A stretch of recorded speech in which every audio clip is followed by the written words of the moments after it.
Welcome to the March 23rd, 2020 Board of Selectmen, Cemetery Commissioner, Highway Commissioner, joint meeting with the Capital Improvement Committee, also with the ad hoc town treasurer, Board of Health agent, fire chief, police chief. First order of business, rise and face a flag and do the Pledge of Allegiance, please.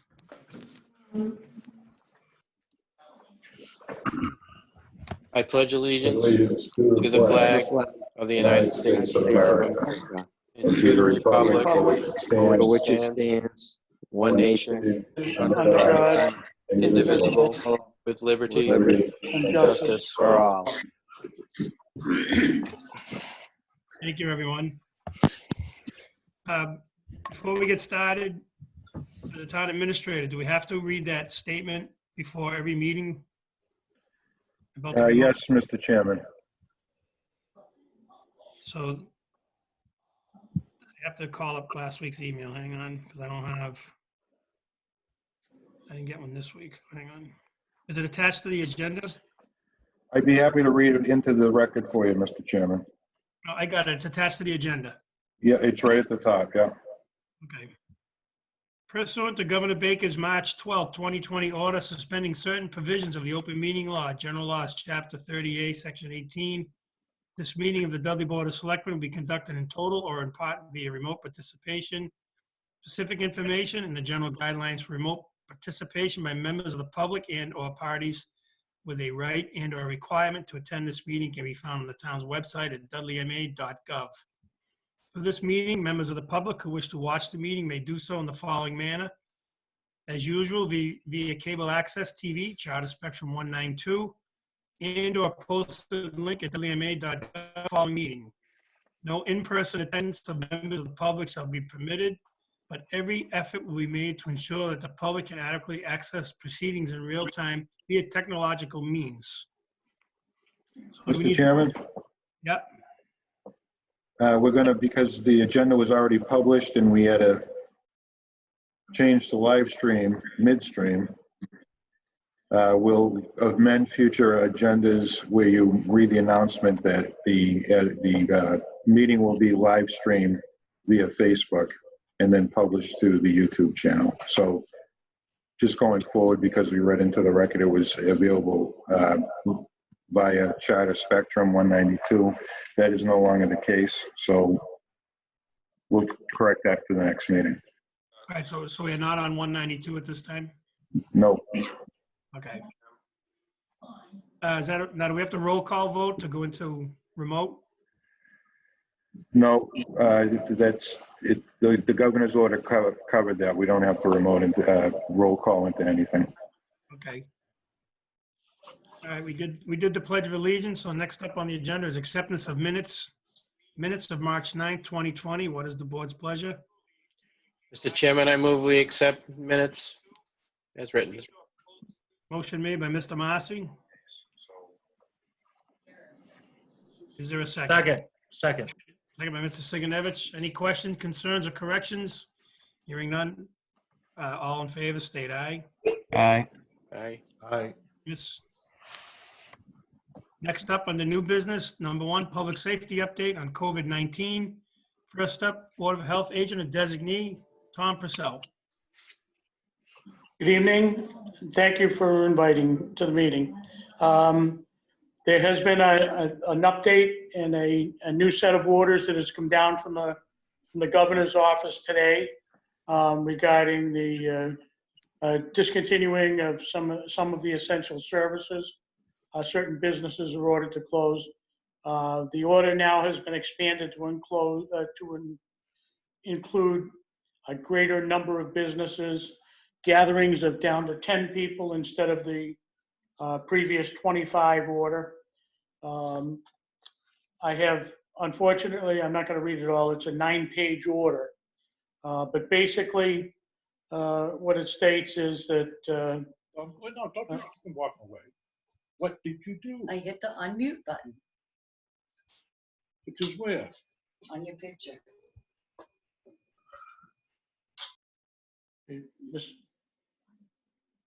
Can you hear me?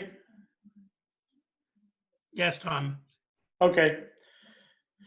Governor Baker issued an emergency order requiring all businesses and organizations that do not provide COVID-19 essential services to close their physical workplaces and facilities to workers, customers, and to the public as of Tuesday, March 24th at noon time until Tuesday, April 7th at noon. These businesses are encouraged to continue their operations, but encouraged to operate them remotely. There is a list of exclusions. What I'll do is I'll just review. There are an awful lot of businesses that will be able to stay. But for the most part, it's we're talking about nail salons, barbers, tanning facilities, day spas and massage places, some unnecessary businesses or that fall into the that are not in the exclusions. And it's easier to read the exclusions for the most part. If it's a necessary business, the exclusion to the order would be healthcare, public health and human services, law enforcement, public safety and first responders, food and agriculture. These are all exempt and they can continue to operate. Energy, the electric industry, petroleum workers, natural and propane gas workers, steam workers, water and wastewater operators, and their maintenance and operations, certain transportation and logistics facilities, public works, communications, information technology, and other community-based essential operations and functions and government operations. There are some that are critical manufacturing places, some that hazardous materials, certain financial services, certain chemical facilities, and defense and industrial base. These are all exempt. Probably one of the biggest exemptions for a large facility would be Webco, because Webco manufactures hand sanitizer. So their operation is going to be continued. Like I said, the convenience stores, the supermarket, the food services that can only handle, that will only deal with delivery or pickup. All of the taverns and liquor establishments are all ordered closed, regardless of the size. Exercise facilities, gyms, virtually anybody and everybody that doesn't need anybody there. Car dealerships, the garages and the repair garages may be able to stay open, but not necessarily the front dealership. The car rental agency, enterprise, that'll be able to stay. Certain auto repair places will be able to stay. There's some, through the whole list of exemptions, if anybody has a question on a particular site, they can contact me after or contact me by phone.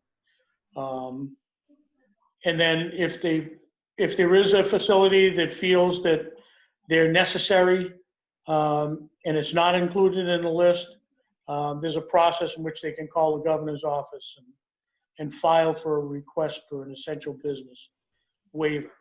What that means is now we're going to, certain places are going to be monitored for their numbers of employees, making sure we're going to try to go in on the ones that are still open, make sure that they're doing some social distancing the best that they can.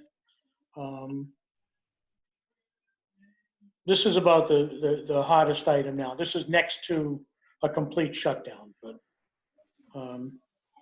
so far this is what we're getting. So, and that's about all I have to give you right now for an update. If anybody has any questions, fire away. Any questions for the Board of Health agent? Tom, Yes. Tom, Dean here. Did you include government employees and the essential local government that was listed on that on that governor's list too. I might have missed it. Yes, it says in any employees, government, or even in the private sector. Anybody that's working and it's linked to the COVID-19 procedure. There's financial people, there's some insurance people, there's all kinds of other exceptions or exemptions to the rule. Government employees, they're all working on COVID-19. They're all exempt, so they can go to work. I'm not sure. Okay, thanks. EMS and all of that, police, fire, they're all exempt, so, Yeah, I got the same list in front of me. okay.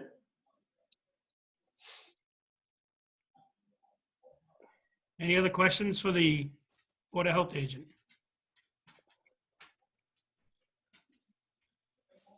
Hearing none. Thanks, Tom. Good report. Thank you. Next up on the agenda, Fire and EMS, Dean Coat and Emergency Management. Okay, so I gave my initial report last week when we had the emergency meeting on Thursday. So we can continue to follow those policies that we've been following that I've put into place as far as the COVID-19 goes. We continue to be short on supplies and masks and gowns. I've been going to various facilities in the city through CMed and Department of Fire Services and Public Health to try and scrounge up as many masks as we can to replenish the supply. But again, we're at critical levels. I have my people reusing masks. We do have a couple people in town that could be presumptive positive. Dispatch has it on a list, and we're supposed to be notified of the address when we respond there. We do have an updated continuity of operations plan that I forwarded to the town administrator. That was updated in 2019. So if the Board of Health needs that or any other department, they can get it from the administrator. We continue to update WebO EOC with MEMA, and we're doing reports here at the local level for later on when we have to have an after action report. I would just stress all the departments that submit invoices and any overtime costs and payroll costs that are related to the COVID-19 outbreak, as we can start inputting those into the website for reimbursement down the road. I'm sure we're going to have to meet a threshold. I don't know what that is yet, but it's imperative that I think we qualify for this to get at least 75% of the money back like we do during storms. I just wanted to take a minute to speak to the community and the public. During this time, and this guidance comes out from the governor as well, we've had a couple calls where people have had just flu-like symptoms. If you have just flu-like symptoms and you have no chronic or serious underlying conditions and you're not suffering from chest pain or anything serious, you need to call your primary care physician before you call the ambulance, because the problem is if we go to these houses, and it's happened a couple times, and you infect the ambulance, you're essentially possibly taking that ambulance out of service and putting those people into quarantine, which will essentially shut down the ambulance service. And I'm trying to explain this the best that I can. It's just call an ambulance if you need it, by all means. I'm not saying do not call the ambulance. If you need an ambulance, you need to call right away like you always would. I'm just saying persons like you or I that are normally healthy and are just having basic flu-like symptoms, you need to call your primary care physician first, so we can try and follow the guidance of the CDC to slow the spread of this. And the other thing I would implore the public to do is please try to stop hoarding all the groceries and supplies. I understand people are nervous and they're upset, but I particularly think of my men, and I think Chief Wayner would agree with me that his men, we can't always get to the store when we're working long shifts and a lot of overtime because of this. when the supplies are replenished. So by the time a lot of my people get there, there's nothing left, and they're scrambling to find food and supplies. So let's please all work together and try to take care of each other. And that's all I have for my report. Thanks.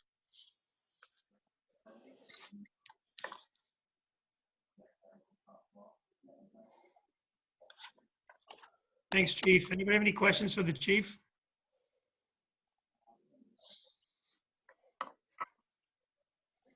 I just want to jump on real quick. I was going to do it in selectmen comments, and I don't want to miss anybody, but I just want to thank the local businesses that are doing the best they can to stay open.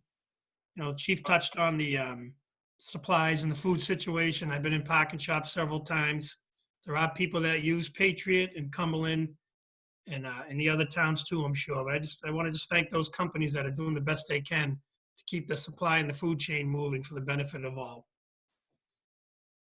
Next up will be Police Chief Wayner. Thank you, Mr. Chairman. Good evening, everyone. A lot of the things have already been said, so a lot of it I can kind of cut out from my report. But first off, thanks to Tom Purcell. He helped us out really greatly today.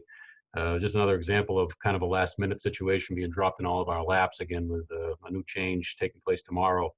And so he's working very well to kind of cover the businesses that are going to be open and the ones that are going to be closed. So we should have a full list of those folks available for us tomorrow. And we'll work with their office and anybody else to kind of make sure everything runs smoothly. So the biggest thing I think, again, too, is have people not panic at this point. Sometimes when these new changes come out, everybody gets excited right off the bat, and it just causes more problems. So we don't need people rushing out to stores and to stock up on things and everything else like that. We've kind of been living like this for a week or so now. There's really not much change at this point. Only some businesses will be shutting down. So if anybody has any questions, they can contact those businesses themselves in order to get that done. A couple things that we're looking at here is the courthouse is off and on closed. So it was closed today. It was closed last Friday officially. I believe it's closed tomorrow as well. So they're doing a lot of things on remote activity there. We're trying to limit our arrests, but the unfortunate thing is, I think, as we're seeing is with people staying home and not much activity taking place, you get disturbance calls and domestics and things that'll take place. So we're still responding to the calls that we have to. Whereas, as well as the fire chief had said, we're still short on some supplies, masks and different things like that, because we want to try to limit our exposure to people as we're going out there dealing with things. I just want to put a shout out to the ABCC. They were able to, one of their agents was able to donate some hand sanitizer to us last week. So that's been really appreciated. And we're trying to work with our maintenance staff here to keep our section of the building open and as clean as possible. I have some of my officers that are on light duty that have been working the desk and everything during the week. So it's helping out the town hall employees and those individuals coming in to do service in the town. So we'll know more tomorrow on how all the businesses will go. We worked on last week. One of the local establishments wanted to conduct drive-through liquor store business. So the administrator worked with the ABCC, and we were able to reach out to that business. So it was determined they could sell things through there as a walk-up window, but they couldn't do it as a drive-through business. So the management was notified of that. They were fine with that situation, and they'll be complying with it. And I'm sure we're going to be getting a lot of other questions as they go along. A couple things for people to be aware of too. We had some car break-ins last week. So unfortunately, people take advantage of these opportunities when people aren't out and about or are staying at home, and hopefully they're trying to do some things that they shouldn't do. So we're working on that, and hopefully we've been able to identify some of the folks that were involved in some of those situations.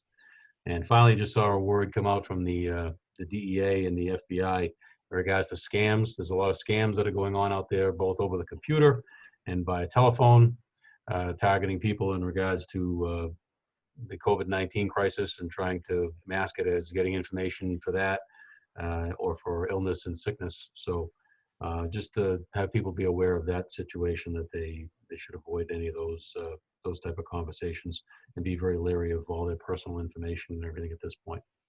But we're going on. Status is basically everything is as normal as possible, but certainly taking the necessary precautions at this point. So that's about all I would have, Mr. Chairman. I can answer any questions if anybody has them. Anybody have any questions for the chief? One sec. Anybody have any questions for the chief? Hearing none. Thanks, chief. Good Thank you, report. Mr. Chairman. Next up, number 2, under new business, Board of Health, permission to use the Clunder Wood Fund in the amount of $800 to pay Cheryl Ravinsky for public nursing services provided in January of 2020. Chair will entertain a motion. So moved, Mr. Chairman. Moved by Mr. Second. Ryan, second by Mr. Sigenovich. Any further discussions or concerns? Hearing none, all in favor, state aye. Aye. Aye. Unanimous.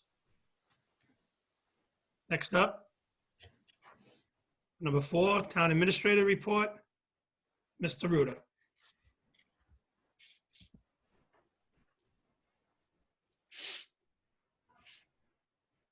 You're on mute, Jay.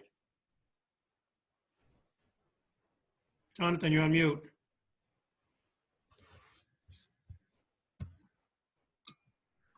Mr. Chairman, I was hoping that we could take the capital improvement out of order and let them present their small request for the board's acceptance for the FY21 capital improvement plan. At this point, I will What's that say? grant the administrator's request, go to the Capital Improvement Committee. Is Maggie presenting? Shaking her head no. Is Rich presenting? No, I think Mark God is. damn Mark, it. are you presenting? Mike is on, I got Mike it. is on the phone. I Mike, got but you're it. on mute. You got it. I got it. Mike, you here? So, Capital Improvement Committee presents its draft fiscal year 21 plan that you got in a package in the email to the Board of Selectmen, which includes proposed sources of funding and the finance overview.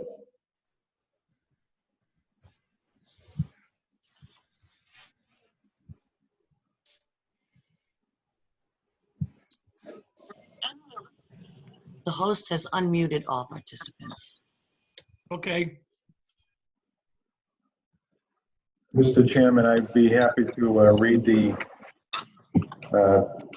projects that the Capital Improvement Committee has evaluated and set for the FY21 plan, if you don't have the spreadsheet in front of you.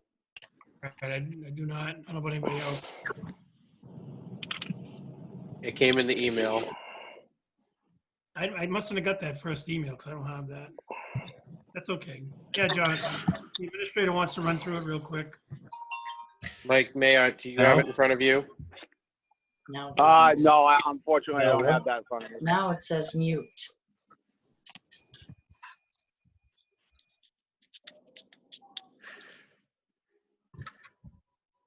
Town of Dudley's 10-year capital plan for FY21 includes upgrades to pump station number 1 at a cost of $1,500,000, upgrades to pump station number 3 for $470,000, upgrades to pump station number 6 for $310,000, water meter replacement at $700,000.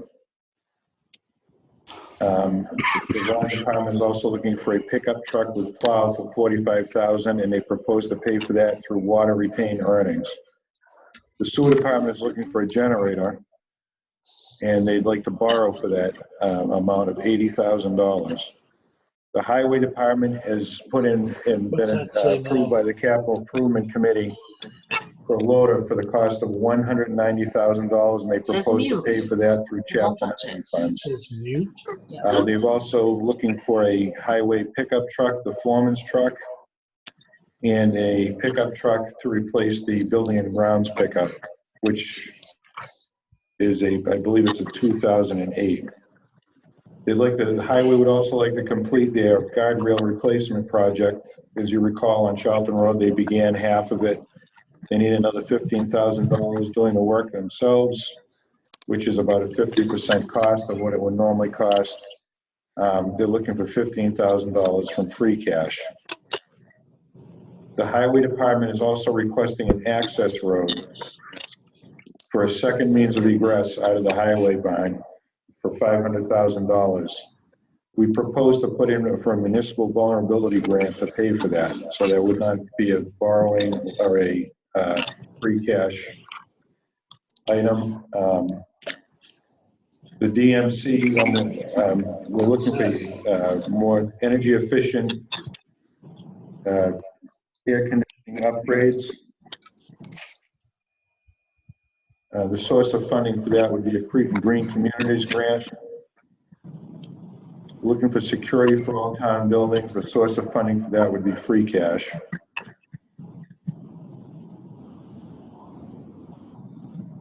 We're also looking for a new phone system. The existing phone system that we're using is from the old town hall, so I think we've pretty much gotten every single penny out of it that we can possibly get. It's actually almost non-functional at this point, so that should probably be at the top of the list. It's a $20,000 expense.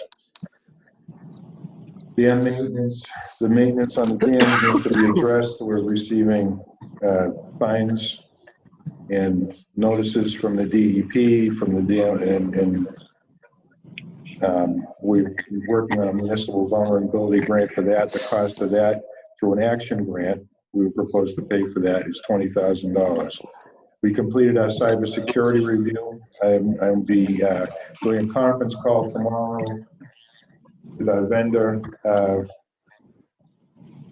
to go over that final review. And I'm pretty sure that we're going to probably be looking for an initial cost of $15,000 to secure the network. The police department has put in for a new cruiser. We're going to explore ways to pay for that. We discussed everything from leasing to debt excluding to free cash and a combo of both.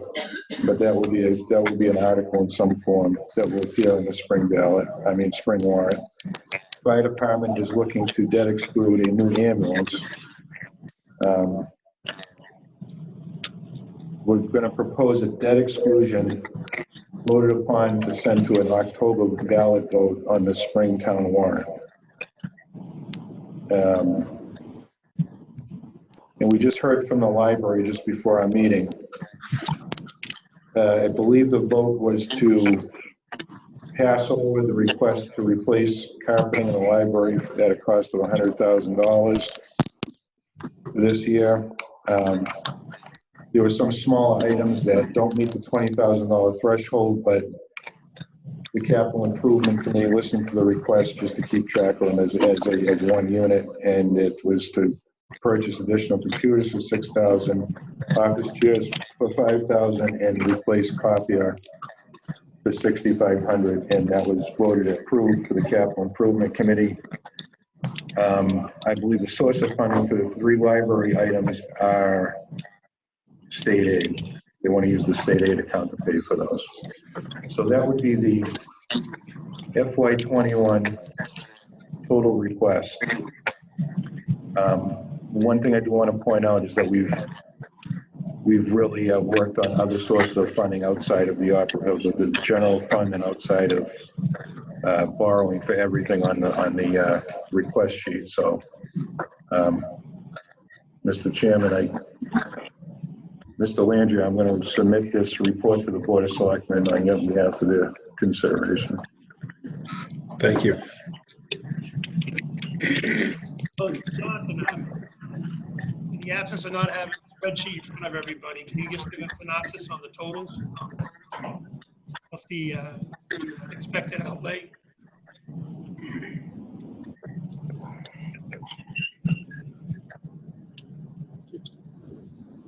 Jonathan? Sorry, Mr. Chairman, what was that? You said in the absence of not having the spreadsheet in front of everybody, can you just give us a synopsis on the total expected outlay, cash outlay? How much is it?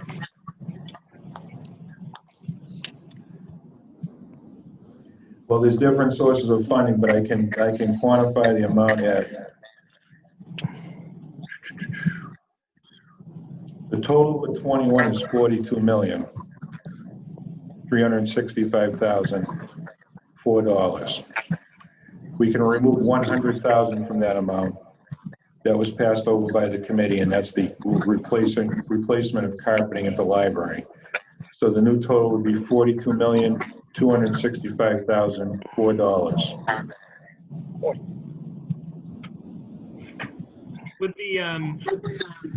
Would the building and grounds truck be a trade-in, or would somebody utilize that in the fleet somewhere else? The building and grounds truck would be, would probably be, it's a $38,000 item. It would probably be a free cash request. No, the existing truck. The existing truck would be, is no longer suitable for the daily use that it sees with building and grounds. It's still serviceable. It's been serviced regularly. And my suggestion would be that we, for this year, rotate that into the, instead of surplusing it, we enter it into the inventory for the ACO and surplus the truck she's currently using, which is an old water truck. Okay. Any questions for the town administrator's report? Yeah, I had one question, Mr. Administrator, through you, Mr. Chairman.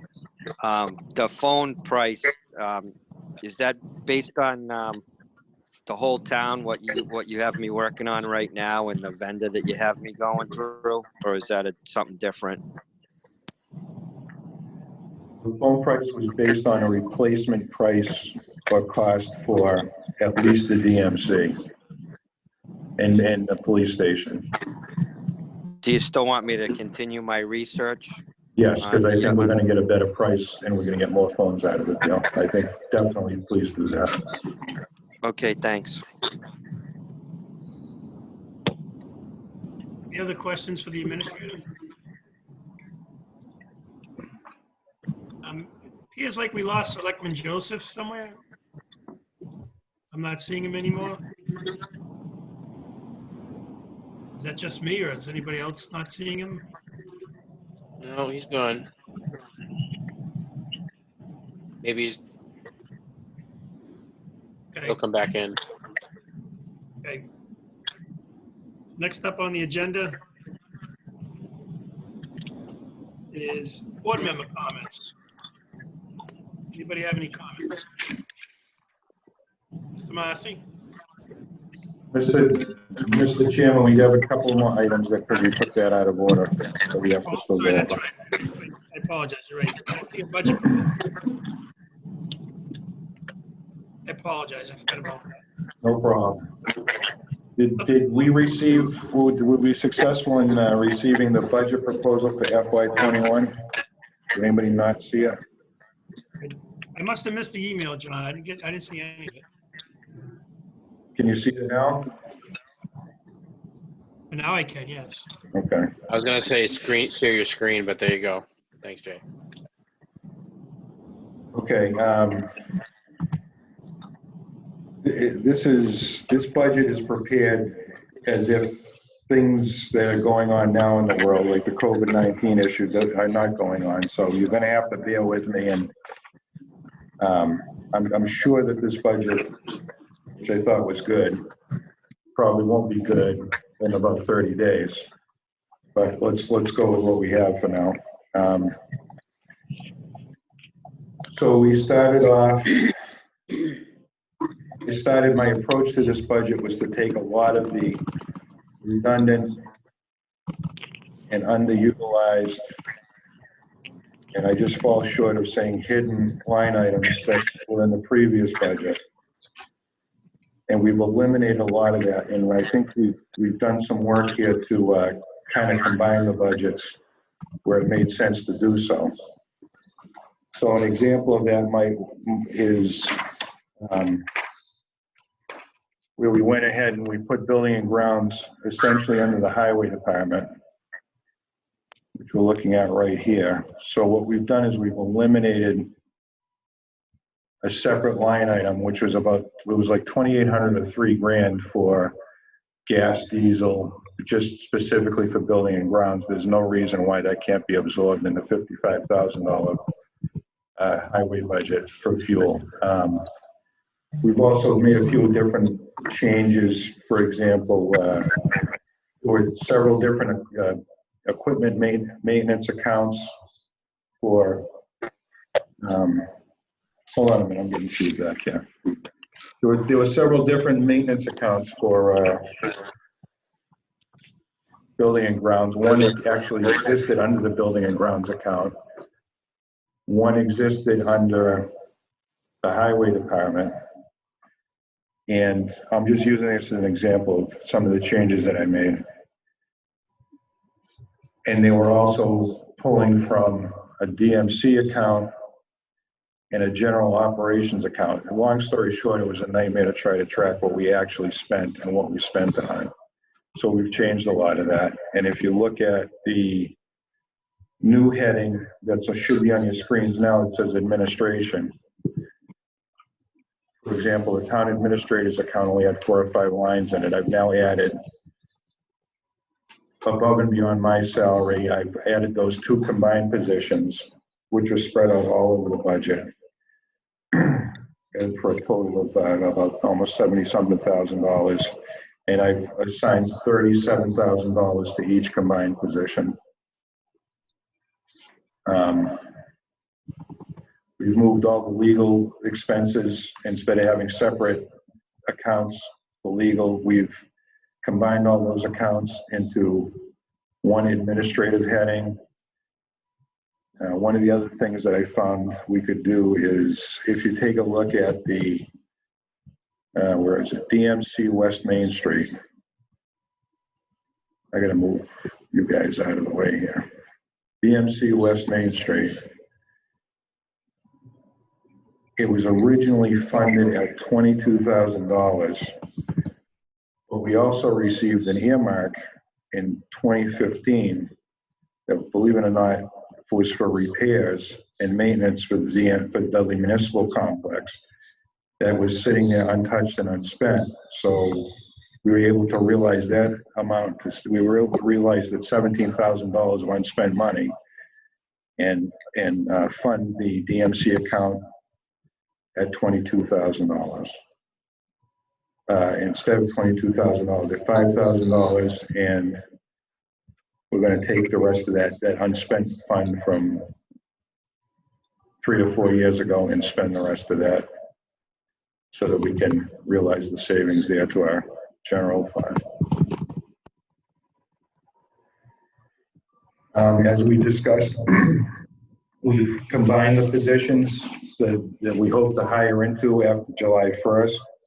Where am I getting that feedback from? Hold on a second. Did somebody come off the laptop? Jay, it's Mark and Tom are still open.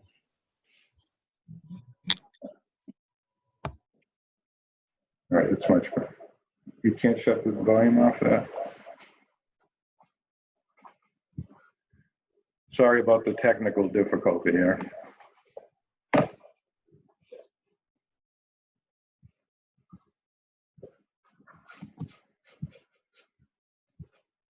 Okay.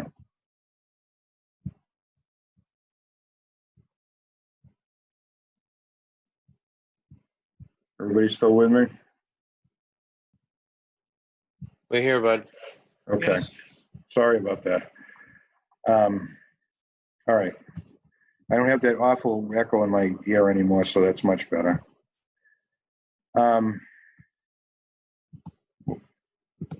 Here we go. All right, DMC, we changed I told you about that change in the structure there. We've combined the 2 positions.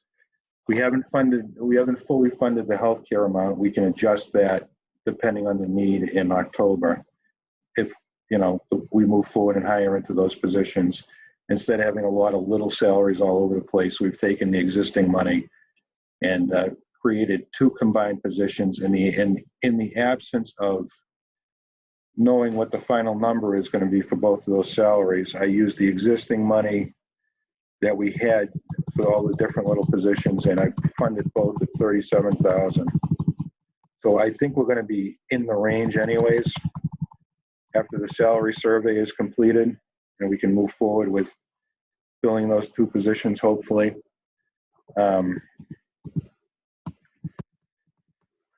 We have made a request. We've created a line item for cybersecurity. I'm heading on down to it. There it is. I've put $500 in it for now. We have and you'll notice that there's going to end up being, after we've paid our consultant, there's going to be a $13,000 balance because we went with a reasonable bid for this project. So I'd like to apply that right off the top to that line item. Some of these changes are going to be by either transfer at the end of the year, or they're going to be just spent directly out of the account. But I'll make sure everything's ready for the board to see when it comes time to make those end of the year transfers.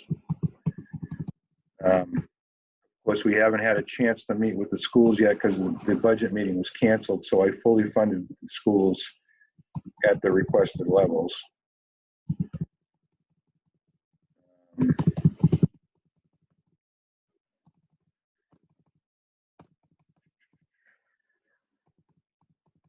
We're going to be on a transitional period for the highway department with the highway superintendent retiring in October. So one of the things we did take a look at is to spend what we had left over for Chapter 90 funding from the past several years. And trying to waste time until I can scroll down to this. I'm moving slow here, sorry. There it is. So, there it is. So, I don't know, it must have been about 7 years ago we passed an override because what we were doing, well, everybody, I'm sure just about everybody remembers that we were spending most of the highway budget was coming directly out of Chapter 90. So we were heavily reliant on Chapter 90 funds to pay for salaries and pay for things that we just were not ever budgeting. So we passed an override to remedy some of that, and we did. But we're running into a situation now where one of these line items was a little bit overfunded, and it was this road maintenance. Line item. It's traditionally been spent at 91,000, and then it previously had been split up and sent onto different projects. So with the transition that we're going to have this year with the new highway superintendent, and the fact that as of today, our balances of $530,000 in FY 18, 19, and 20 unused Chapter 90 projects, which means that these are projects that were approved for funding through Chapter 90, but the projects haven't been completed yet. And then we just received approval for FY 21 for 430. My thought here was that we should move forward and spend the money that we have with backed up projects before we tie up additional money in this line item for $91,000. So I funded that because it covers all other expenses at 35. Another change I made in the highway budget is that we used to have one big account that was called contracted wages, and it was hard to track, what we were paying people and how many people we could afford to employ at one time, and if we could do raises, and because it was just a big pile of money sitting there in contracted wages. So we've changed that to be more like the fire department and the some of the other department models where you actually know exactly what you're paying for each position. So we've taken that big pool of money. For example, you can see here, equipment operator, we're paying $57,023 a year for the equipment operator.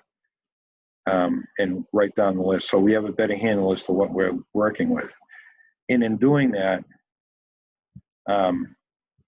we did realize that there was some extra money sitting there that was for an unfilled, partial unfilled position between foreman salary, because we have an acting foreman now. There was several overtime accounts. We've now combined the foreman's salary into one package at $72,000 instead of having the foreman who is non-union be eligible for overtime. He or she gets a salary, and our superintendent currently gets a salary with no overtime. In other words, no special snow and ice. And I think we agreed to that.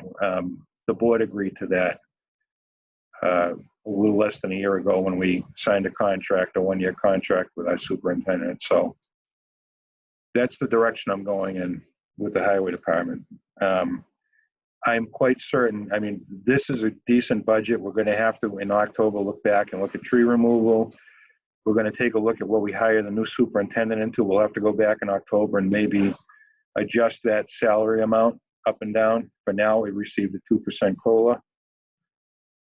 But we're pretty solid here. We have the same amount funded for snow and ice next year. Uh-oh, here's the big one. Here's recycling. So let me see if I can get the other spreadsheet up here. Is everybody still with me? Hello? Yes, I'm here. Okay.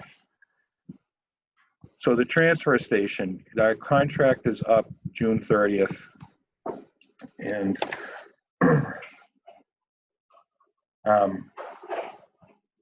it's time to renew.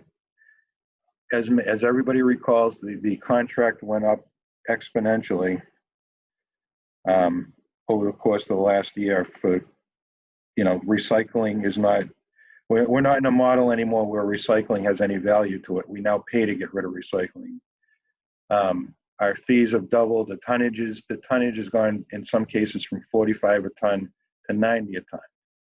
And so, needless to say, it was fortuitous that we're at a point now where we're looking at a little bit of a competitive price, and we're looking at new contracts and I would suggest new models.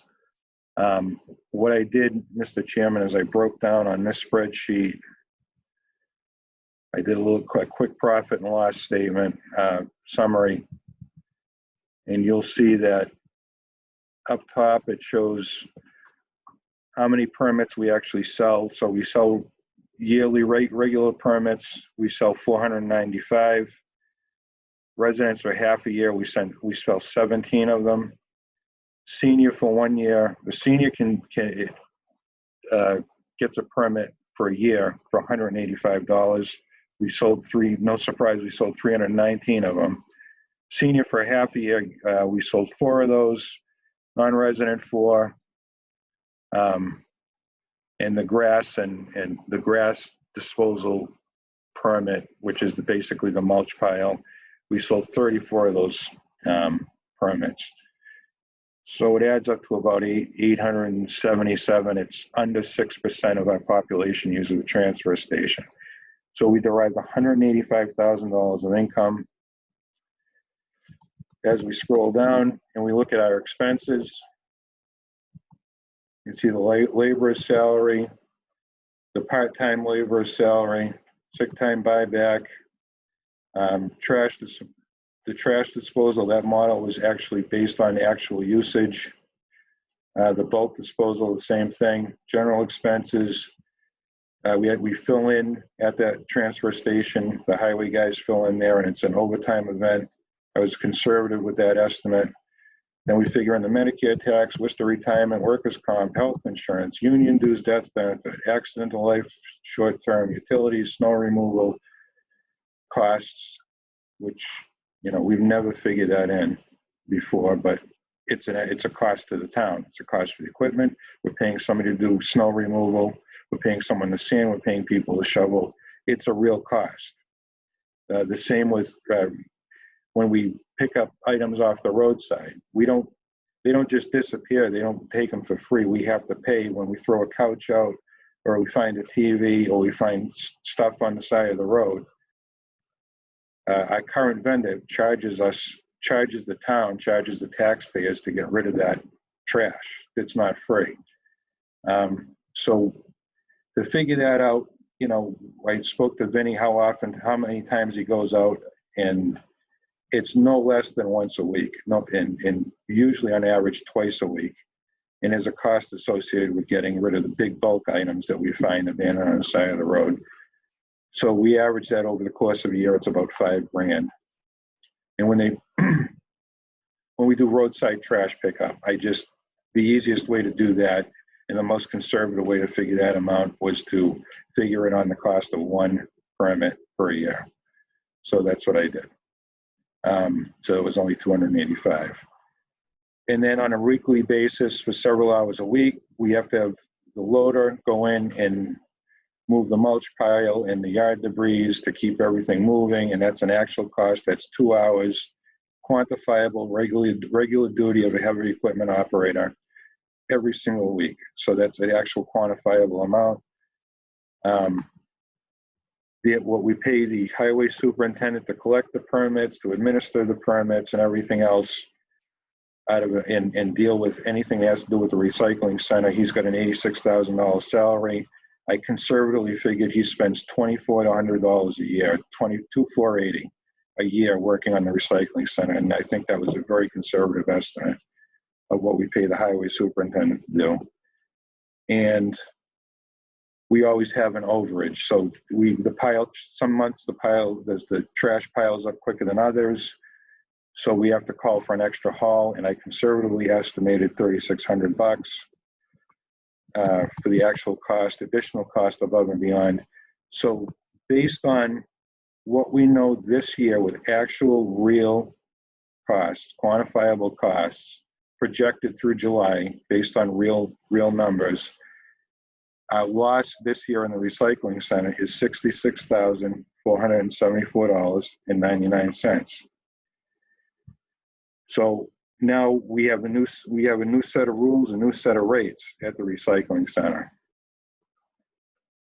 And like I said, in many cases, the hauling, the disposal, the tonnage rates have in some cases doubled. So we start all over again. I'm not going to go through everything, but if we remain at the same level for the permits, we modest expense of the salary of the laborer, part-time, overtime. We leave everything within reason. We give the contractual union increase to the laborer and so forth. Just based on the hauling fees alone, that total overage next year, we will lose $144,000 next year, almost $145,000. So we looked at a couple of comparisons in the month of January alone. I won't bore you with everything, Mr. Chairman, but if you look at 2017 rates, bottom line was $7,762. That was for the month of January. You look at the month of January in 2019, it went up to 8, and by 2020 we'll be at 9. So there's a steady monthly increase. That's the trend. That's the bottom line. That's the trend since 2017. For the month of January, it's gone up $2,000 just for the month of January alone. And then finally, I gamed out a couple of different scenarios here for the cost of, if we adjusted permits. I'm afraid to even read it, but this is leaving it the same. Scenario 1 is a almost break even. It says FY21 break even actual, and it's based on no change in fees. That means that every regular permit sold and so forth, you can see the increase would be about $165 evenly applied per permit, applied across the board. If you see column G here, you can see the new fee cost would be for a regular permit, $411, $298, for example, versus $185, and so on and so forth. And that's just under the break-even rate. And then finally, these scenarios take into account that the town agrees to eat. For example, let's look right here, okay? Let's say we decide Okay, so no increase for seniors, and we completely ignore our staffing costs, which means that we just pay that our staff is completely removed from the fee-based model, which was inaccurate for years. We completely remove that cost of, and the cost of that, we had a small increase to non-seniors, and we're still 64 grand in the hole. That's with completely ignoring, pretending that there's no cost associated with staff whatsoever. We're still 64 in the hole. And then finally, what did I do here? Okay. This is a minimal increase for seniors, and we ignore all of the internal costs associated with the recycling center. So that's extreme permit fee hike, small fee hike to seniors. So the brunt of the hike goes to the non-seniors, just a small fee hike to seniors, and we're still $20,000. That's it. That's with us ignoring all of the costs associated, as listed up here. So I guess I'm trying to make the point that this model doesn't work for us anymore. And I think now is the time for us to go out and really get creative with the new bids. I want to make it clear that this none of what I'm doing here includes closing the transfer station or laying any employee off. All of this includes having a transfer station, having and moving forward and giving people the ability in town to the 6% to use it to actually continue to use it. And even exploring the continuation of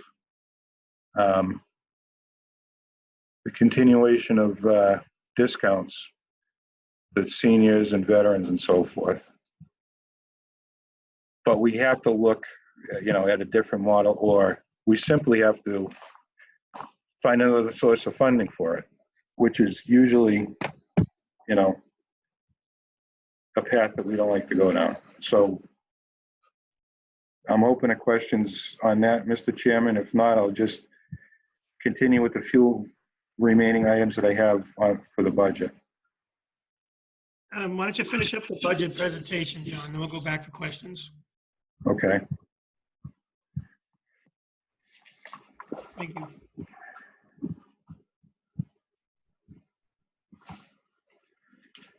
So the police and fire budgets.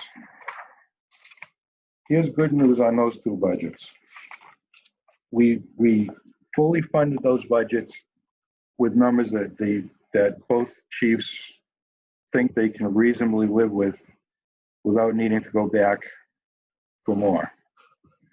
And they're on the call, so speak now, forever hold your peace.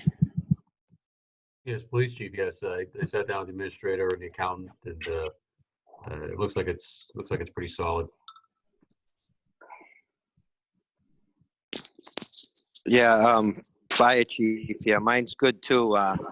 Again, I made all the changes. I pretty much level funded everything with the exception of what was contractually obligated and the ambulance billing, because with the increased revenue, you have to increase the fee too. So, but it's still nominal.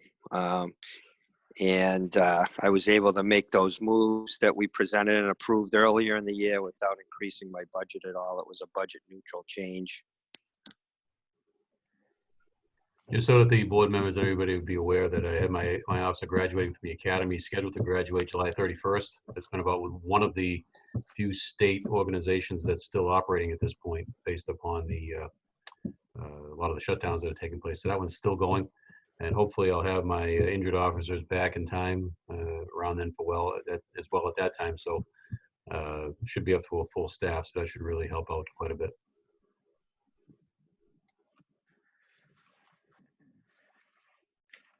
And that, Mr. Chairman, includes the addition of, as the board discussed, and I recommended the addition of the 2 overnight firefighter paramedics and the additional patrolmen to make way for the detective's position. So we're not in bad shape. as far as that goes.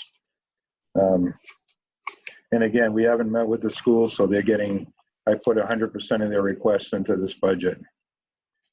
And we have I think the total increase over last year was 1.54%. Let me double check.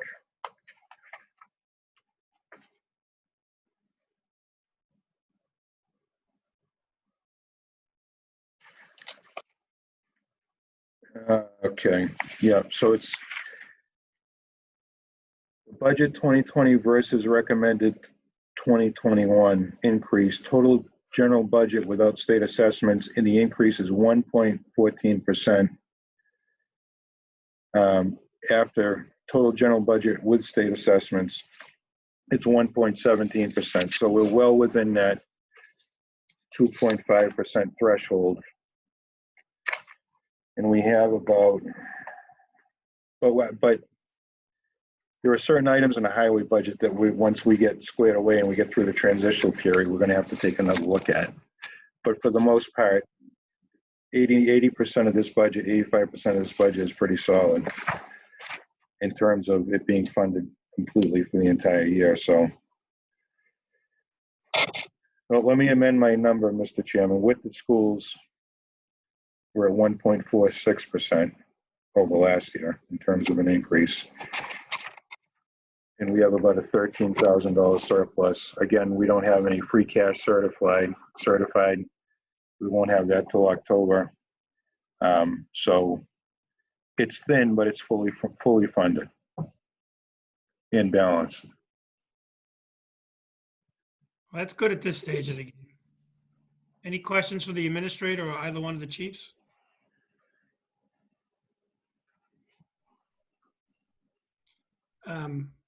My only comment, Jonathan, is I don't have that spreadsheet. I'll take a look at it, and you and I talked earlier today.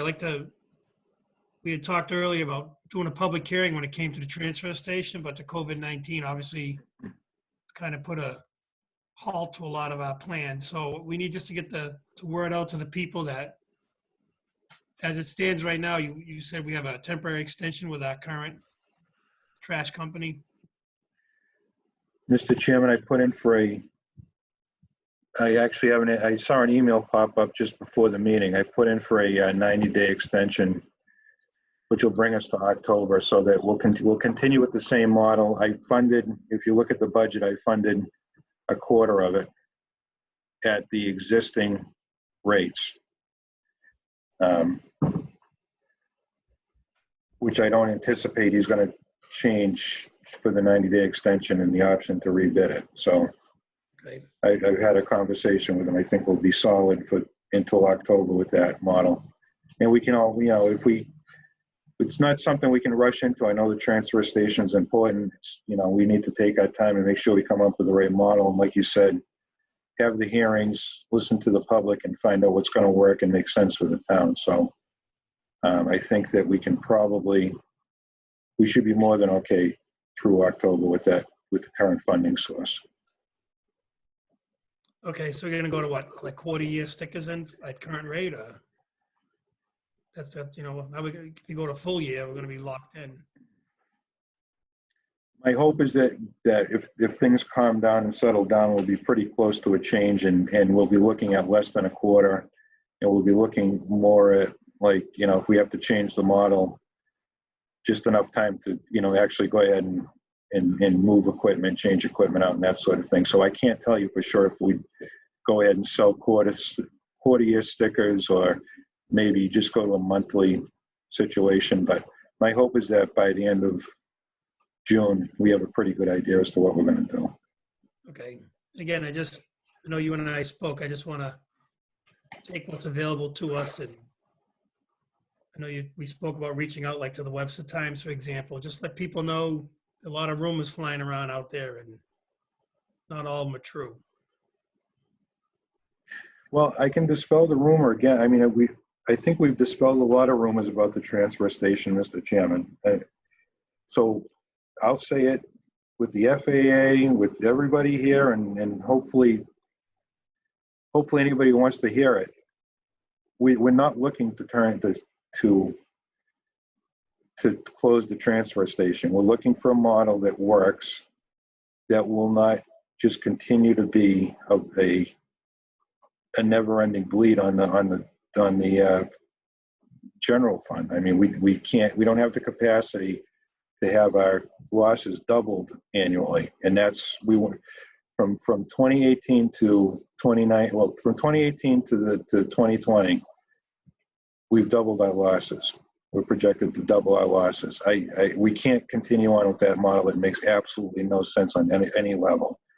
What we would never want to put ourselves in a position where we're saying, in order to keep the transfer station open, we won't have firefighters overnight. We're not going to have an additional patrolman. We're not going to make our network secure because there's no money for cybersecurity, because we got to pay hauling fees and nobody wants recycling anymore. So we have no option other than to look at a model that makes sense for the town. Oh, I agree. And just, like I said, just wanted to get the message out there to dispel the stuff, the things that may be floating around, that's all. And I think you showed some sobering numbers tonight, so like we said. These are all of it, and they're available online as well, Mr. Chairman. Okay, hopefully. They're all based on actual numbers. It's based on math. It has nothing to do with anything but that. In the trend that recycling is not worth anything anymore, and the cost to get rid of it.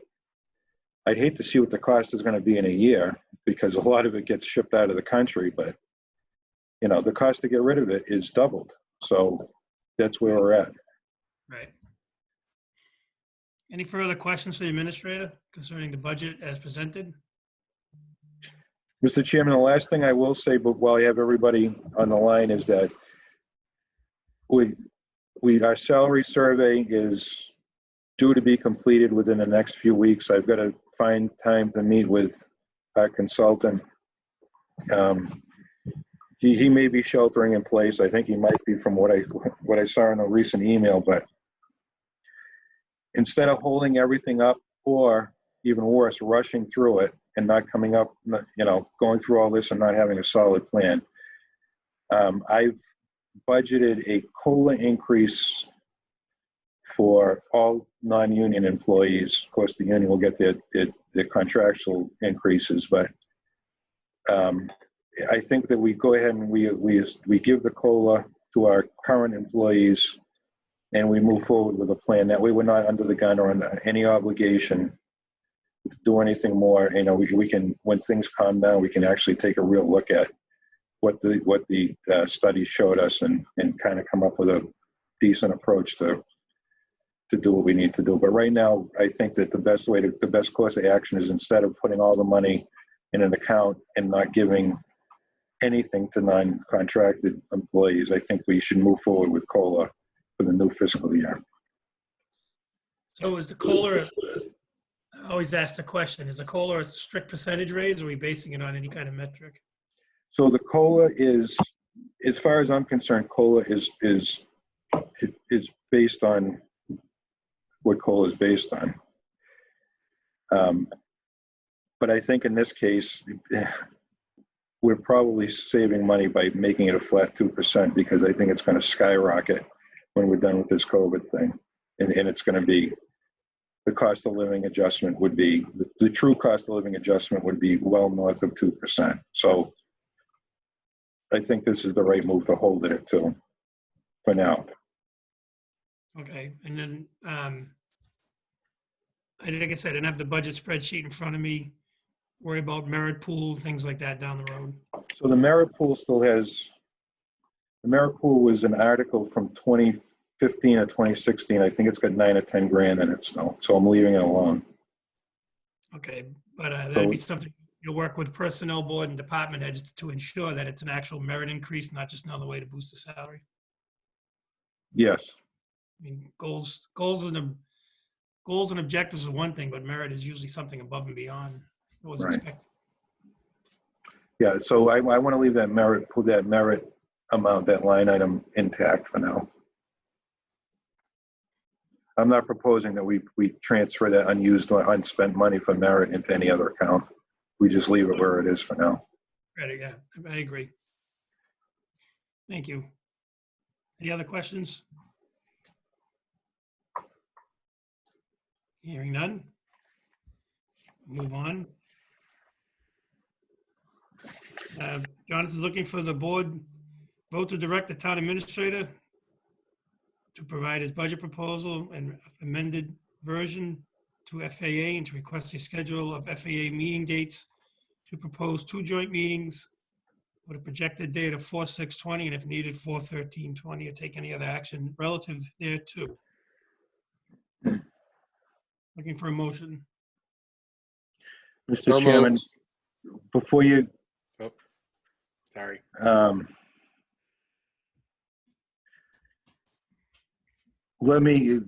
can we make a motion that gives me a little bit of latitude with those dates? Because it's cutting it pretty close given what's going on right now. I don't know if that's going to even be worth the time involved to keep those 2 dates. Can I ask that you just give me some latitude with those? How about we just give you a motion to proceed and try to schedule a meeting without a date? You can come back with the date. Okay. Yeah, that's what I'll also move that. So John Massey's motion is to grant the town administrator to provide his fiscal year 21 budget proposal, an amended version FAA, and to request a schedule of FAA meeting dates to propose 2 joint meeting dates that work. Second. Second by Mr. Johnson. Any other questions or concerns for the town administrator? Hearing none, all in favor, state aye. Aye. Aye. Carrie? His mouth moved. Oh, boy. Okay. So next up. There we go. My mouse was stuck. Aye. I hate There you that. go. Thank you, Carrie. Next up would be board member comments. Mr. Massey? I'm good. Just want to tell everybody to be safe. Check on your neighbors. We'll all get through this together. Agreed. And also, I'd like to publicly thank the town administrator for the countless hours he's already put in coordinating everybody, our department heads who are just on this. This has never been done before, so I've had to tell some people to just be patient as we figure out what we need on some things, and if people are able to help, we'll let them. We'll let people know. So, thank you, everybody. Thank you. There's countless hours, and I always have to make sure that there's countless hours put in by everybody on this call for sure. Right. Tom Purcell has earned 5 years salary this year. And He's a department head, right? Public safety has been scrambling to both, to make sure they can make a untenable model work and to support me. So I appreciate that. Yep.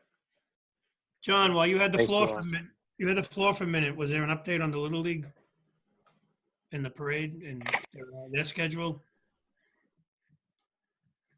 John, I haven't heard it. I'll ask Mr. Johnson that one. I haven't heard from them. They basically pushed it out.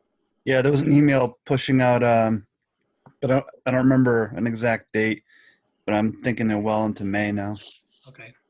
I just wanted to get that out there too, because I know there are people that like to come down and watch the kids march and go. Yeah, the email said they're still looking at a date, and also the collection, the voluntary toll booth was probably gonna have to be moved. So they'll be coming back to us to ask about that. Okay. Perfect. Anything else you want to add, Jay? Jay Johnson? No, I'd like to echo what Mr. Mazzi said. Great job by everyone involved, especially the town administrator. And, just when you think you're putting in a lot of hours, my boss always says, well, there's 24 hours in a day. So, you got a little bit of room left. Don't waste any of them, right?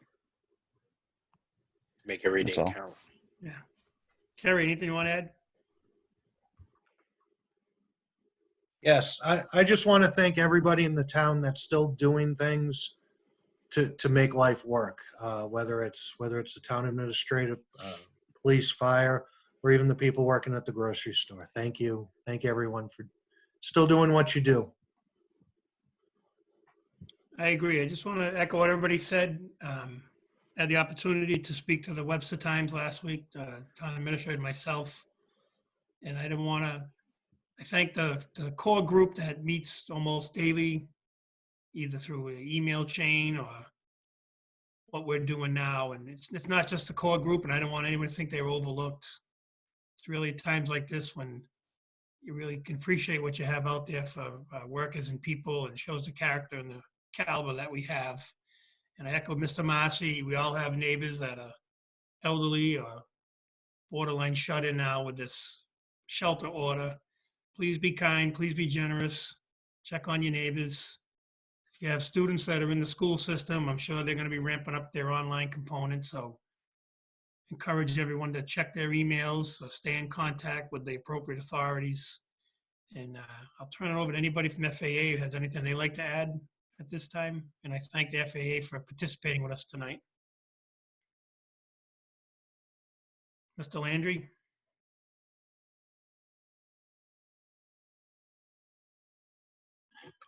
It's always my pleasure, Mr. Chairman, to serve the town and everybody in it. Thank you for your efforts. Mr. Mayotte, you still out there? Anything you want to add?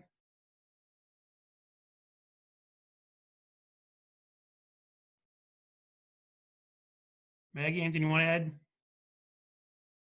Not necessarily. I just echo everybody's comments. You know, everybody's working hard to make sure that we can remain safe.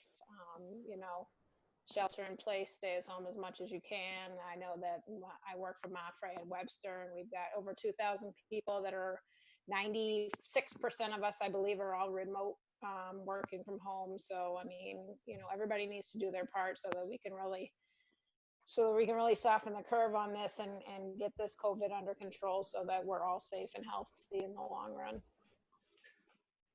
Mr. Chairman, Mr. Ruda. speaking of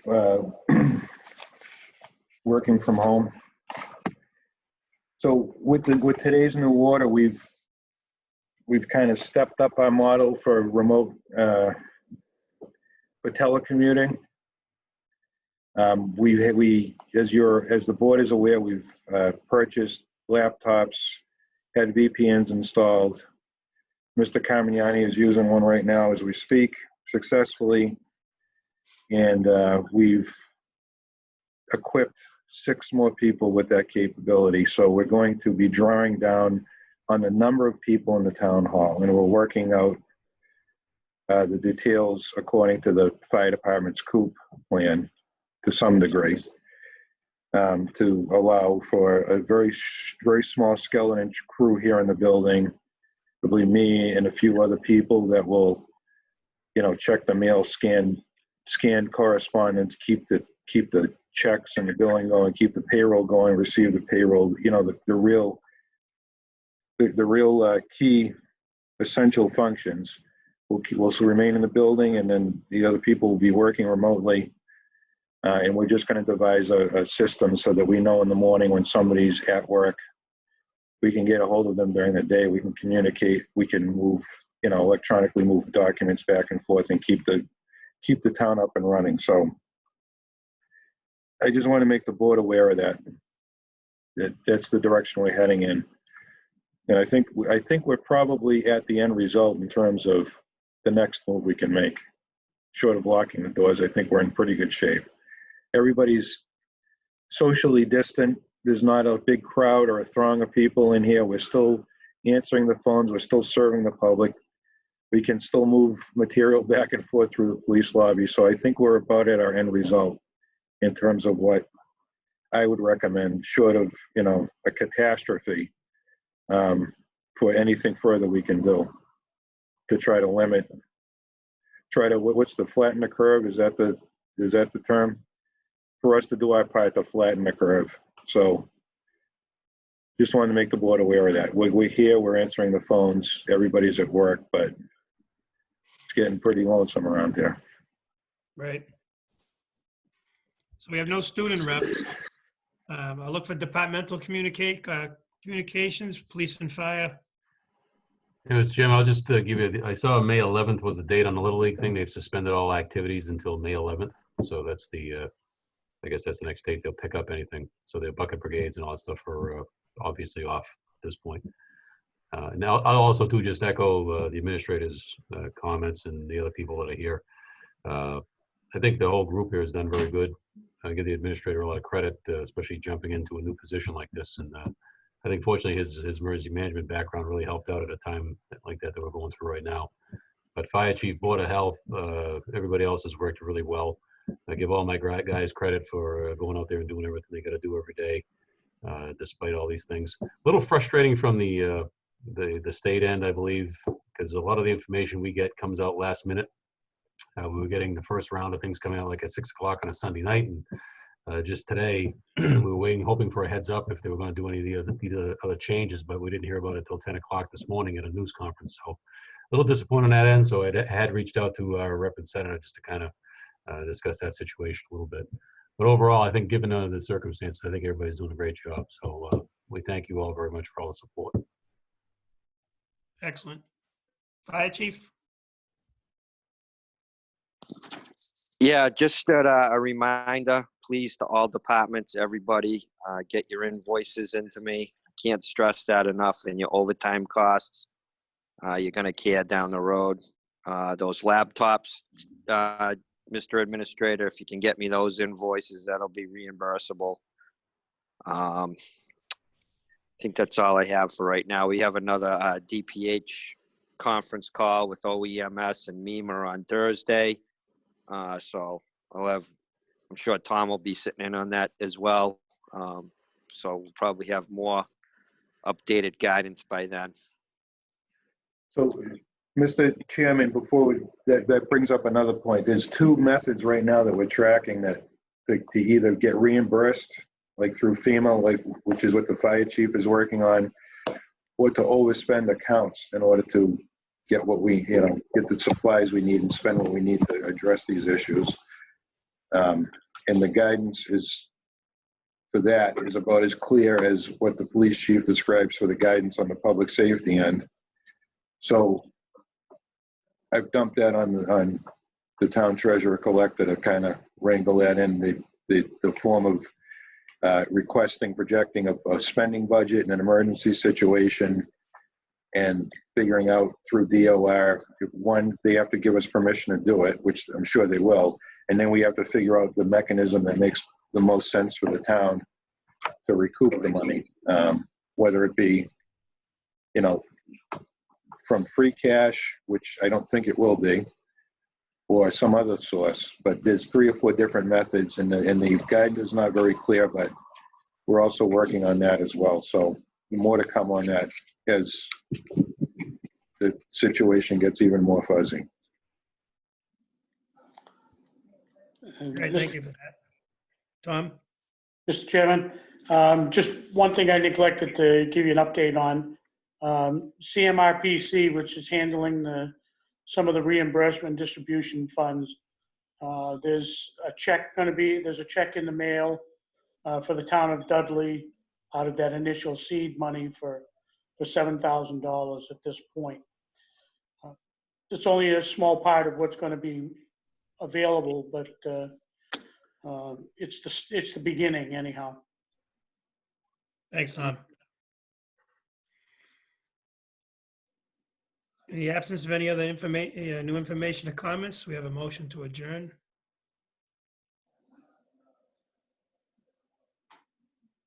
Chairman, Mr. Massey? so moved. Oh, thank you. Is there a second? Second, Mr. Johnson. Before I call the vote, again, I just noticed that the angle changed in the administrator's office. We thank our administrative assistant, Michelle, for attending tonight and helping to keep the town moving as she always does. Motion made and second to adjourn. Any further discussion, concerns? Hearing none, all in favor, state aye. Aye. Aye. Unanimous. Once again, thank everybody. Please be safe. Thank you, guys. Take Roll care. call vote. Roll call vote. John Marcy, aye. Gary Siganovich, aye. Jay Johnson, aye. Sullivan,